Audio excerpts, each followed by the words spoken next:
Let's talk to you. Hey, Steve is back. Let's give Steve a chance here. These are fucking rad. Yeah. Hello. Oh, did you just wake up? About an hour ago. Oh, okay. Well, there you go. Yeah. When he picked it up, he was very close. It looked like he fell asleep on the camera. Yeah, there's no work today, so we've got a 3-day weekend. You got you get Memorial Day? No, we don't memorial anything. We're just we don't remember stuff. We're just not going to work, basically. Why do you have the day off? There must be a reason. It's a bank holiday, banks close, and we have so many of them a year, and one of them is tomorrow, so nothing really special. So it's unspoken Memorial Day. Right. Yeah. They don't want to. They don't want to admit it. That sounds like England takes the day off because America takes the day off. They don't want to say. Yeah. Wait, so no business is being done in America, so all the other countries are like, fuck it. Yep. We're sleeping in. Well, normally it's because the royal family do something like get married or something, you know. They gave us one just for that. So, I mean, as much as I hate the royal family, I hope like stuff happens to them because then we get a day off. Why do you hate the royal family? What's wrong with them? Don't you love them? That sounds like un-American a little bit. Un-American. Yeah, it sounds un-American to hate the royal family. Put it this way. It sounds very American. I was in Vancouver like many years ago. I was in Vancouver staying at a friend's place, and the Queen Mother had been taken to hospital, and the dad was like, "Steve, like the Queen Mother's been taken to hospital. Like, how do you feel?" I was like, "I don't care," and he was like so shocked. Like he just felt like he just thought that all like British people were patriotic. Like we're far from it. So there you go.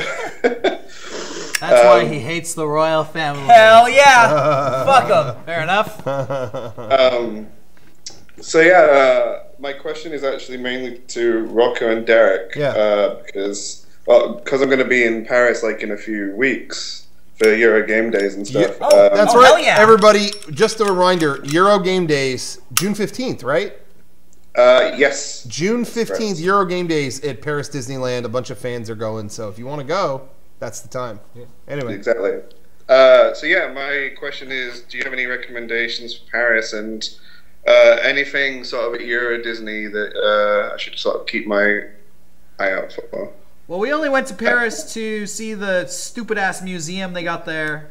Other than that, we were only in Disneyland, which is thankfully the good part of Paris. Yeah, thank God. We got out of the Louvre as fast as we could. Yeah. And went to, Yeah, the paintings in there suck. Anyway, there's no digital shit in there. Except for the Connect. Yeah. Yeah, that was cool. You have to see the dragon underneath the castle. In the middle of the park, go under the castle. That was cool. See the dragon, because that was like the coolest thing. Yeah.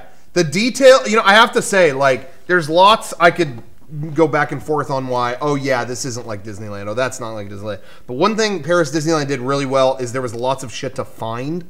That was really cool. The dragon under the castle was one of them. Going through, we found a underground, like a thing that led underground over in their version of Tomorrowland. It was the Nautilus from 20,000 Leagues Yeah, Under the Sea. we went down into the Nautilus, and it wasn't even like labeled, but there's stuff for you to find, and that was really cool. The Nautilus was cool, and I loved the Haunted Mansion in Euro Disneyland. That was cool. It's so different. It's like scary. grim. I was gonna say, is it scarier?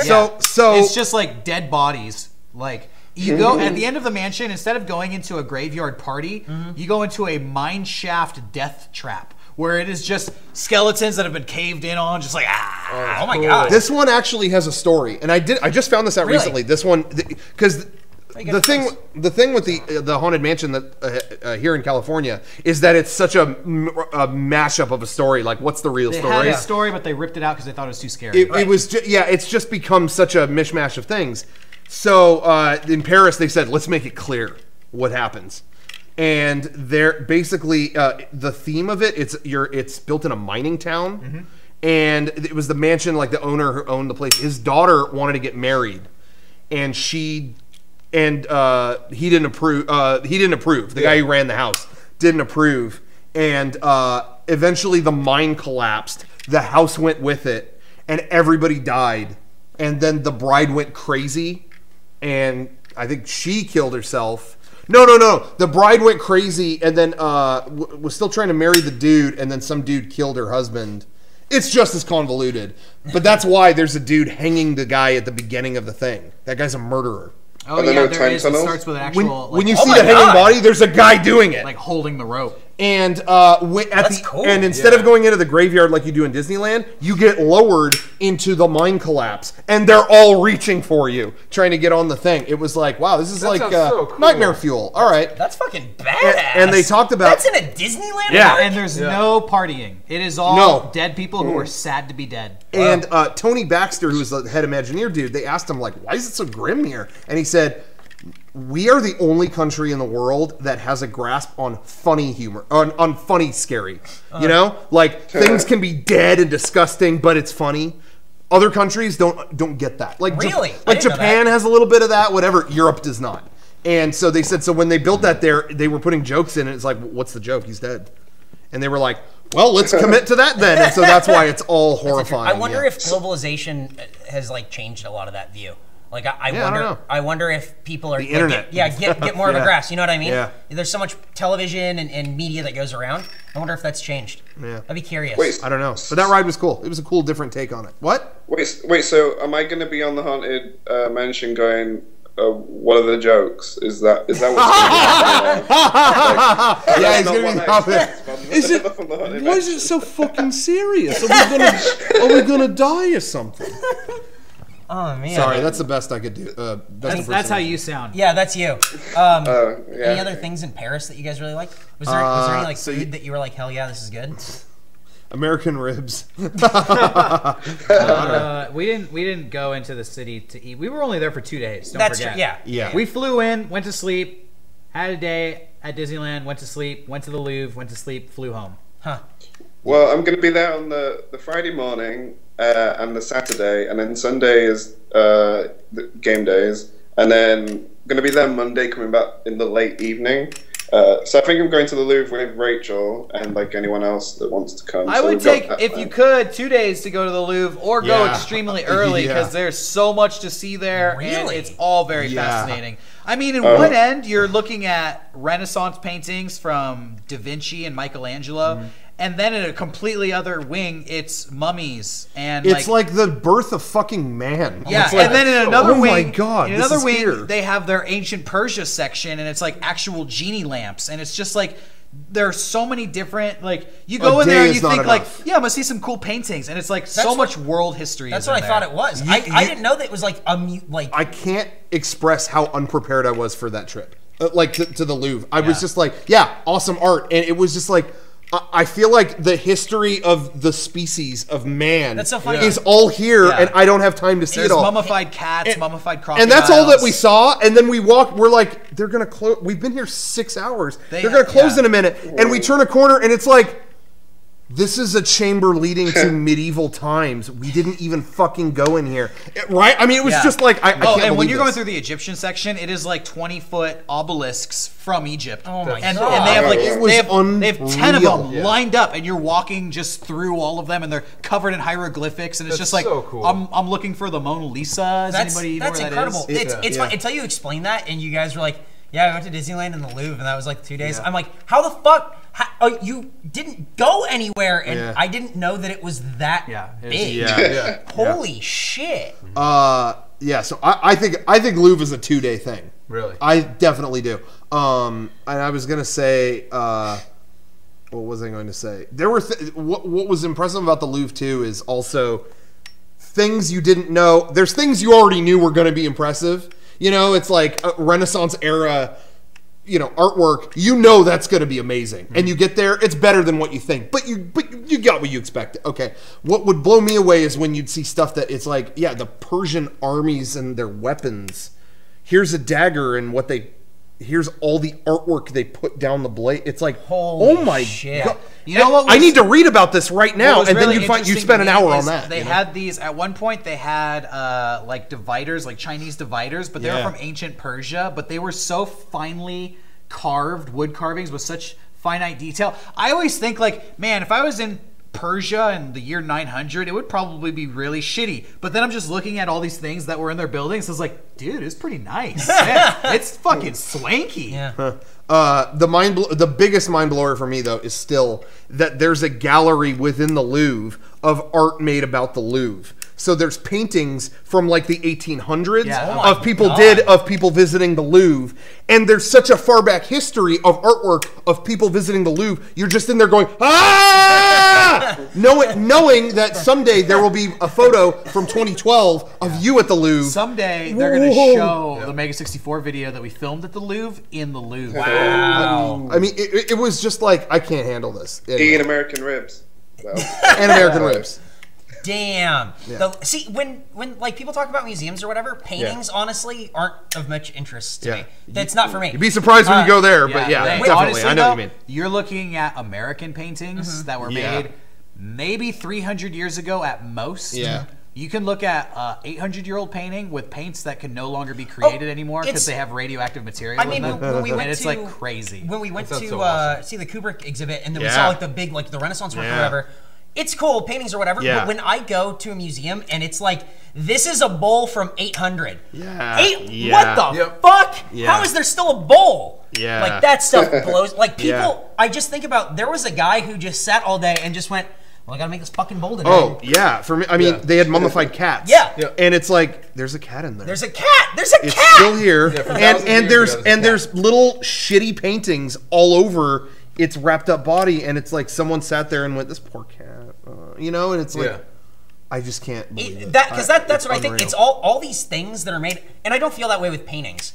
All the stuff that's made, like handmade or hand done, like that kind of molded, crafted kind of thing. It's like, there was a guy who worked so hard, and there were days where he just went, I don't want to fucking do this anymore. There were moments of doubt, and he just went, gotta keep going, keep going. And then he worked through it, and 1,200 years later, it's still somewhere. And statues from ancient Greece too. I forgot about that. Fuck, that's incredible. It was. Right. It's undersold. People always say, "Oh, the art." It's the history of man. That's what I'm so interested in. It's any art that man has produced. They have it from the beginning to end.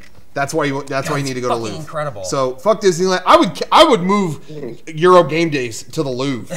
Just be like, and then at the end of all of it, you go through every timeline. At the end, everyone goes, and now the best part, and you all watch Mega64 on your iPad. There's a cafe right outside the Mona Lisa. You sit there and watch our vids. The Egyptian section sounds really cool. Yeah. Like I'll be looking forward to that. If I find it from all the other. Yeah, Rob and I, honestly, when you first get into the Louvre, and we've been talking about it a lot, this is the final thing I'll say. You start in the middle, and there are 4 wings that you can go off to. Really? We saw like a wing and a half. Yeah. Oh my god! We were there 6 hours at least. Shit. The thing about back on the sort of the Haunted Mansion, I never got to see it at actual game days. But from what I hear, the whole Nightmare Before Christmas stuff is like terrible. Yeah, so, you got those there. But it's a shame that I'll never get to see unless I go sort of like out around this time of year. Or something. Hey, Steve, if you go another time, I'll be there. I'll join you. Yep. And I'll show you what a real Haunted Mansion looks like. That sounded like vaguely threatening, but I meant it. I'll show you a real Haunted Mansion looks like. Oh, you're gonna see ghosts. Well, but also I'm going to be going to the actual game days as well, so I'll see you there anyway. Awesome. But yeah. Hell yeah! We're hoping you didn't get to see Small World either. No, I didn't. Oh, was it closed? I have a feeling it's going to be closed every game days because it always falls in the middle area of. It's almost Christmas. We're getting it ready. Right, yep. Yeah, it's been closed though for like the past year, but it's open now. Is Captain EO closed now? Like, is that? You know what? They just said today it's going to close in June for refurbishment, but they don't say how long it's going to be. It's going to be at least a month, and I smell foul play because why does a movie need to close for a month? Yep. I think that's their way. As we have discovered, like recently they raised prices and got rid of a lot of annual passes and did all kinds of stuff. They didn't give any, like, hey, we're going to do this letter. It was just overnight, it was gone. So I think that's what they're into now is, hey, with social media, people are just going to rant and rave if we say we're going to do something. So just do it. I think that's what they're doing now. So I have a feeling it'll be gone, but who knows? It was supposed to close like around the time of game days, wasn't it? Yeah, September. yeah. But they said it ahead. There was a lot of talk ahead of time that it might not come back, and all Twitter was, oh my God, how can Disney do this? Huh? And I think now they're just gonna yank the Band-Aid off. Yeah. That'll be Well, it. luckily you saw it at last game days. That was a good showing. That was too. a great That show. was Hey, if that was the final one, that would have been worth it. Yep. Exactly. I kept thinking that like when I was wearing the 3D glasses, because like I thought because I'm wearing actual glasses that's the reason why the 3D was fucked up. Nope. But I was like, no. No, it's old. It's just 1980s 3D. It's old and shitty. Yep. Yeah. It made me so happy. I said this before. It made me so happy that Dominic went to Disneyland after 17 years. Dominic will never leave something and go, wow, that was super great. I mean, he left Disneyland going, yeah, it was okay. And then it was like, there's got to be one thing you loved. And he was like, Cathy was pretty fucking cool. I was like, wow, that, of all the things, Really? that was what he was like, wow, that was fucking awesome. It's like, man, my brother, man. The most expensive film ever made.